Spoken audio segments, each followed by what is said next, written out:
প্রিয় হুজুর, আমরা আপনার অনেক ভক্তবৃন্দ একটি বিষয় জানতে চাই। আমরা সামাজিক দিক থেকে নানাভাবে ভালোবাসায় প্রতারিত হয়ে কিছু যুবক একত্রে একটি সংগঠন করেছি, চিরকুমার সংগঠন ধোপাদি।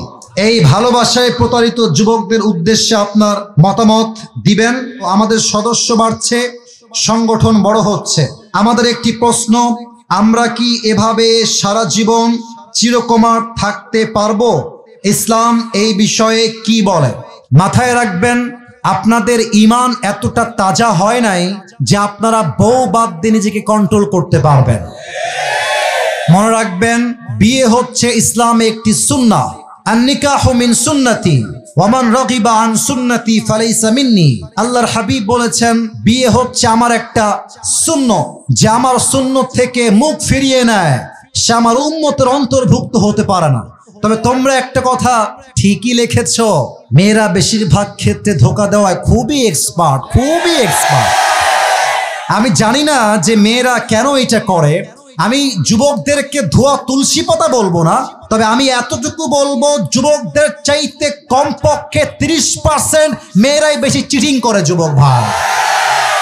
কারণ হলো, মেয়েরা ভাবে জামাইয়ের কাছে টাকা থাকলেই মনে হয় সুখ পাওয়া যাবে। এজন্য হাজার হাজার লাখো মেয়ে জাস্ট টাকার লোভে নিজের পছন্দের যুবককে বাদ দিয়ে টাকলার সঙ্গে বিয়ের পিড়িতে বসে যায়।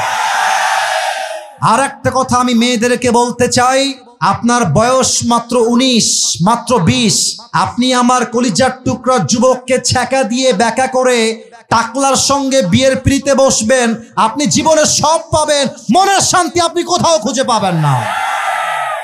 এন্ড থার্ড কথা, যারা এই সংগঠন করছো, আজ তোমাদের সংগঠনকে তোমরা ভেঙে ফেলবা।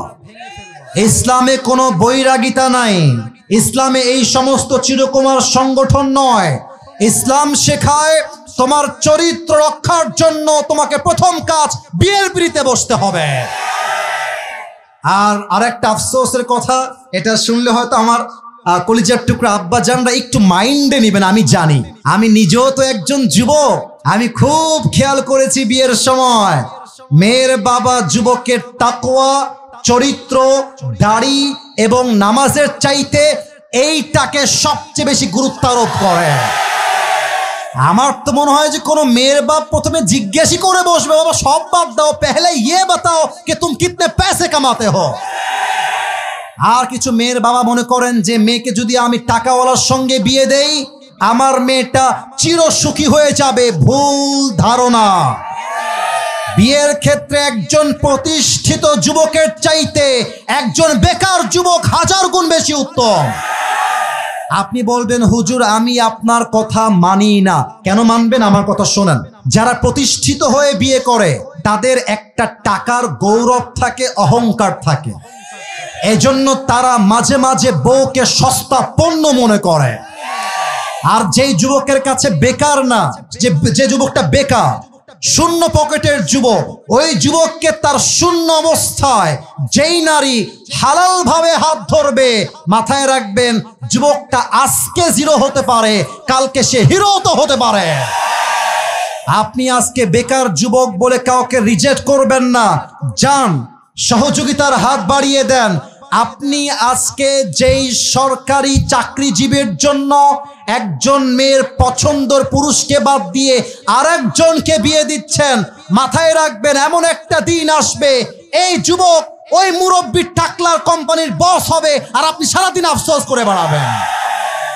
আল্লাহ আমার আব্বা জানদেরকে বোঝার তৌফিক দান করুক। পড়েন সবাই আমিন। না তাকবীর না, পড়েন সবাই আমিন।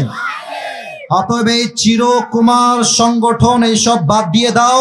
আমাদের একটাই কথা, আগামীতে আমরা বউ ছাড়া একদিনের বসবাস করতে পারবো না। আল্লাহ আমার যুবক ভাইদেরকে নেককার দিনদার বউ দিয়ে দিক। পড়েন সবাই আমিন।